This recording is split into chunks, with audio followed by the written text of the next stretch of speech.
Alright, what is up everybody? Welcome to a lovely Topical Tuesday. Topical Tuesday is the series where I, crazy enough, on Tuesday, go over the past week on Reddit, the Lost Ark subreddit specifically, and we see kind of what's been popping. This week, obviously, our main, how you be saying, creme de la creme is going to be the November update release notes. Would you look at that?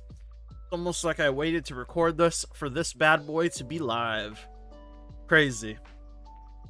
What I will say is I do have one other thing I want to go over that I've prepared before we do this patch note review, and that is the SOLEater community guide / Nexus overhaul.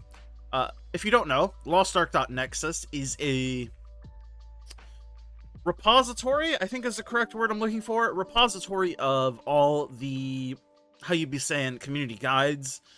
So, if you're unfamiliar, all the community guides used to have just random Google Docs floating around. Also, I apologize for the flashbang. It just happens, man. But basically, LostArk.Nexus, it's, so let's go. Well, I'm sure he'll explain it here. So, we've completely overhauled our website and have big plans for the future. Our primary aim is to offer you the best resources possible, adding more resources to the site with time. Additionally, you can now favorite any resources. Just hover over any guide toolbox, click the star icon, favorite, unfavorite. We also added raid cheat sheets and other useful community tools. Check them out at Nexus. So, this is the main page for LostArk.Nexus. So, essentially, this is just a centralized resource for Lost Ark. Everything Lost Ark. And that's what they're trying to turn it into, which I think is really fucking cool. And Sivo and Raynor, I assume this is Raynor as well, Sivo and Raynor, just because they do a shit ton of things for the game in terms of, like, community resource-wise. I do want to go back to the original post. But these motherfuckers are legit, and I don't know what else to say. I just wanted to make sure you guys know about this. Even gave us a Makoko bow. That's the greatest emote known to mankind.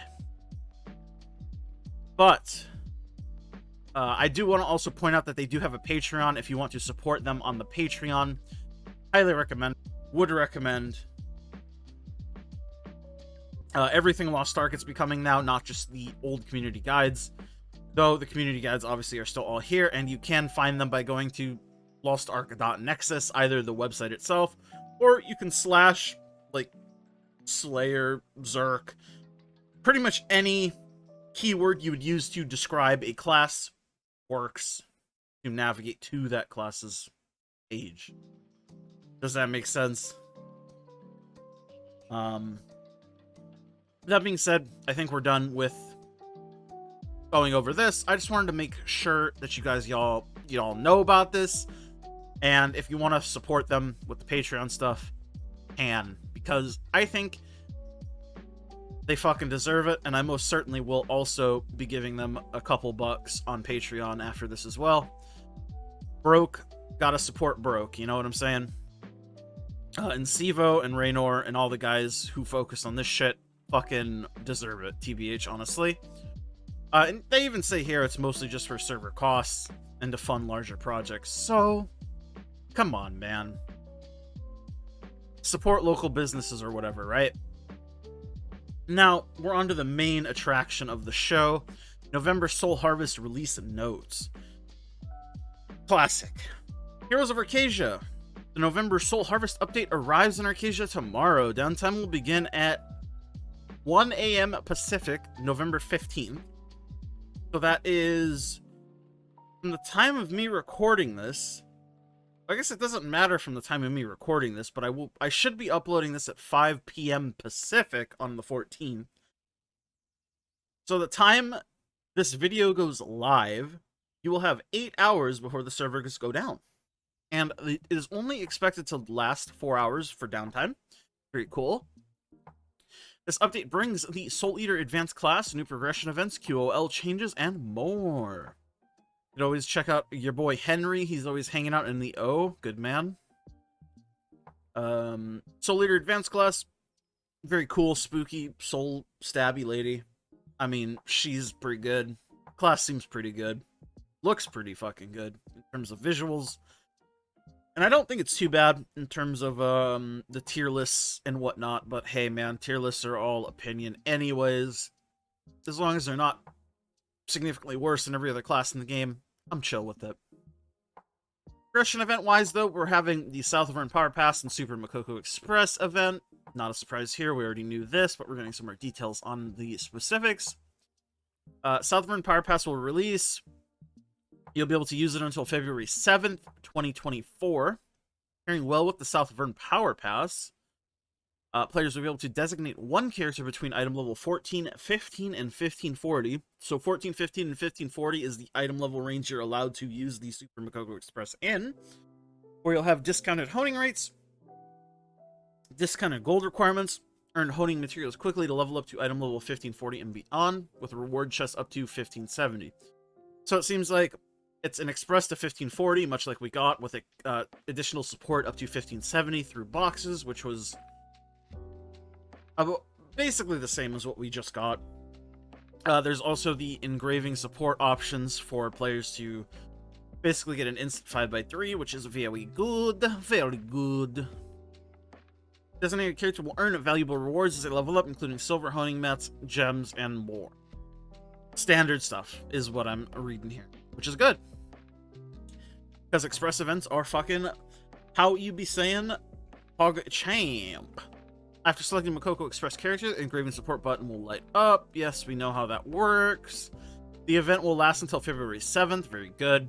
And then Path of the Soul Eater is the another big sort of how you say event, progression event. And this works a little bit like this. A new progression event will arrive, built to progress a character quickly from 1490 to 1610. God damn, 1610, brother. My main isn't even 1610, and I play this game like it's my job, almost because I'm trying to make it my job. Haha, XD. That aside, a gear honing support effect applies when a honing Belshazzar gear up to 1580. That will decrease the amount of gold and mats needed to hone, along with increasing the honing rate. You will get double the artisan energy. Artisan energy is the pity energy. When you're honing Brel gear up to 1580. There will be caches of rewards every 10 item levels from 1540 to 1580, with particularly valuable reward at 1580, whatever that means. Rewards include silver, gold, honing mats, honing books, and card packs. Very good. Special missions to earn additional raid and dungeon materials, including bonuses of Phantom Intentions from Brel Raid, Empyreans of Contemplation from Triangle Abyss, so that's level 3 set upgrade effects, and then Eyes of Decay from a Khan Legion Raid, which is the mats to craft a Khan gear. While the event is named after the Soul Eater, it can be used on any character, not just Soul Eater. So keep this in mind. The event will last until February 7th. This event is the one to look forward to, because this event is unprecedented, and what I mean by that is prohibitively the game gets more and more difficult to hone up to current content as we go, right? That's just how endgame content works. And because our endgame content currently is still a con, it will be changing a bit to the whole new Abyssal Dungeon that will be coming out in December with elixirs, where the normal mode will be 1600 and the hard mode will be 1620, which will be slightly higher than a con. A con is currently 1580 normal, 1600 hard mode, but it's giving you support up to 1610, which is almost 1620. I mean, almost being relative. I mean, that is pretty fucking close, all things considered.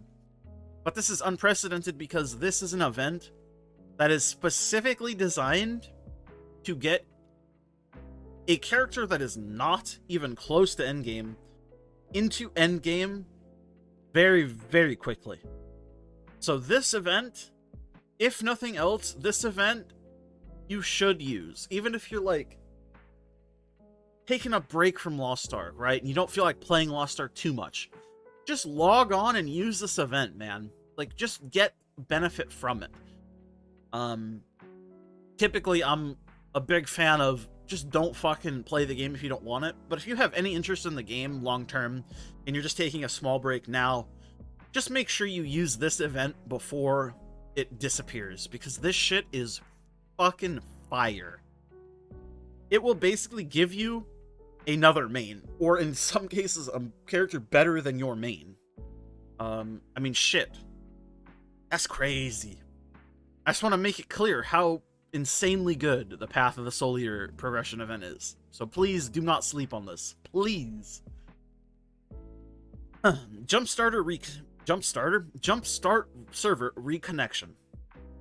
In the November update, we'll be reconnecting Jumpstart servers. When Jumpstart servers are reconnected to their respective regions, they will function exactly like any other server, with Auction House, Marketplace, PvE, Matchmaking, Party Finder all available to play and interact with other players in the region. The Jumpstart server progression events will continue as previously planned until December 13th, 2023. I think this is good. Jumpstart's pretty fucking dead, unsurprisingly, but hey, this is the whole point of Jumpstart. I think this is perfectly fine. Voldus Prologue Quest. So Voldus is the next continent that's coming with the Abyssal Dungeons in fucking December. I forgot what month came. Sorry, I had a little spasm. I had a little spasm in my brain. I'm a little brain cell spasm cell. Sorry, I don't know what the fuck is wrong with me. I mean, I do, but...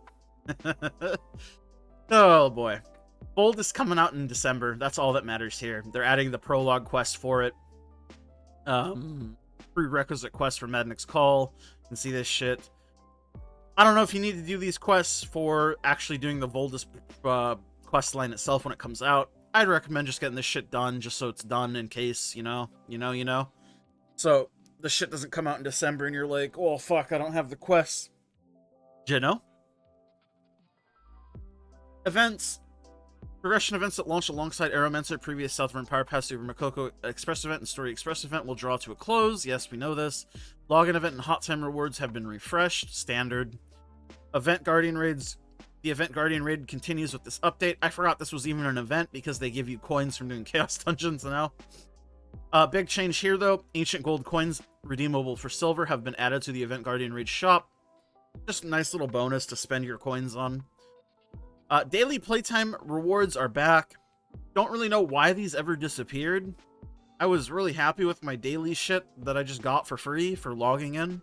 So I'm glad to see that it's back. I didn't realize it was an event. I thought it was just like a thing to get people to log in again. Just keep it, man.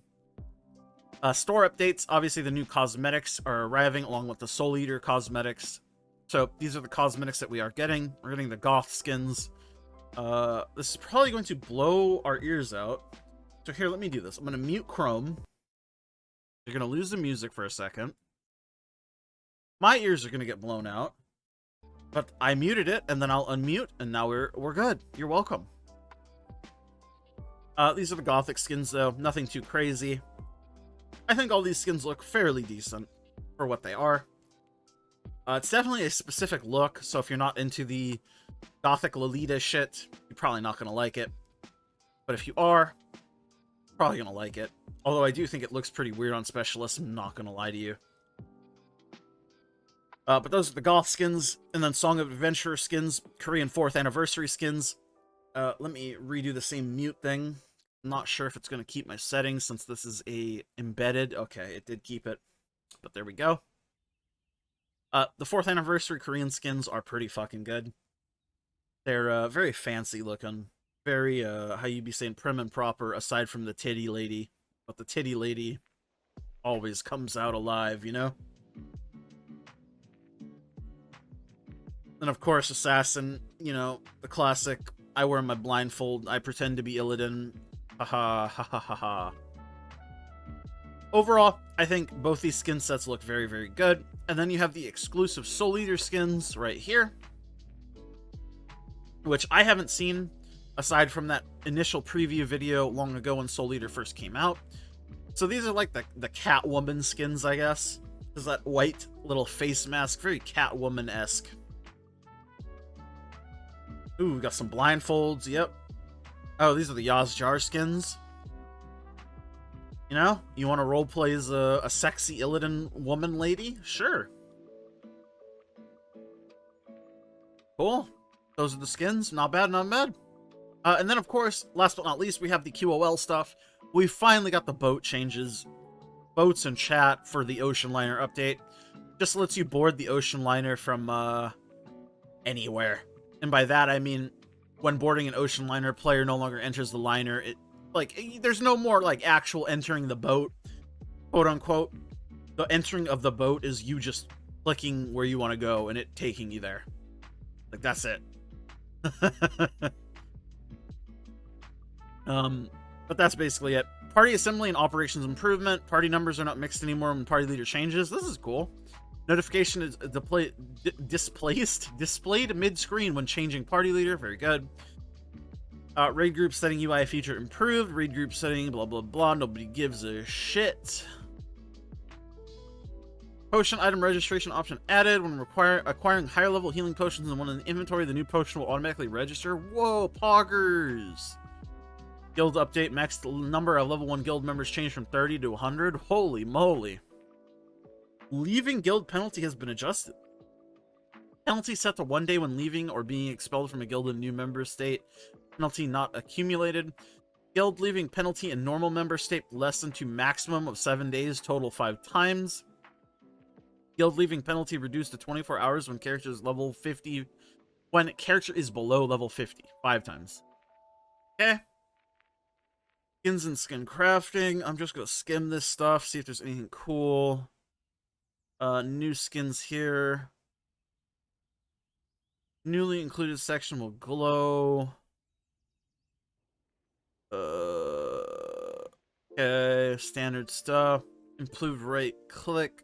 Play selected music in UI. Stronghold life skill updates. New jukebox music. When engaged in life skill or minigame, player can no longer use Leap's essence if the character does not have enough energy to perform task. And that makes sense. HP is now restored upon entering or returning to Stronghold after exiting Ebony Cube. Ebony Cube. Feast update can select the effect of the feast. Fuck yes. No more spam crafting for that effect that you fucking want off the event feast.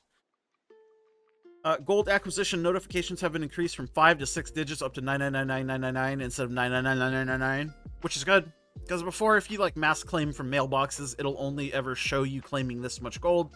Now it'll go up to 1,000,000 gold instead of only 100k. Cool. Continent names are shown. Interaction wheel is shown in observer mode. Interesting. Daily/weekly Unitask count color changed to white. Now that's the change we all been looking for. Tooltip updates. Anything cool? Not looking like it. Set effect components will be displayed with a symbol. Very cool. Chest item tooltips will now show the number of items in the following chest. Demon Beast, Tendon, Bone, Covetous Fang, Wing. Cool. Nothing crazy. The amount of card XP and Chaos Gates have been increased. Improve the awkwardness of Destroyer's Gravity Zone activation. When an artist has full harmony orbs, a stimulant item cannot be used. Great. Maximum amount of character slots have went up from 24 to 30. Wandering Merchant update. Wandering Merchant with Thunderwings card will now appear in South Verna instead of East Luterra. Nothing too crazy.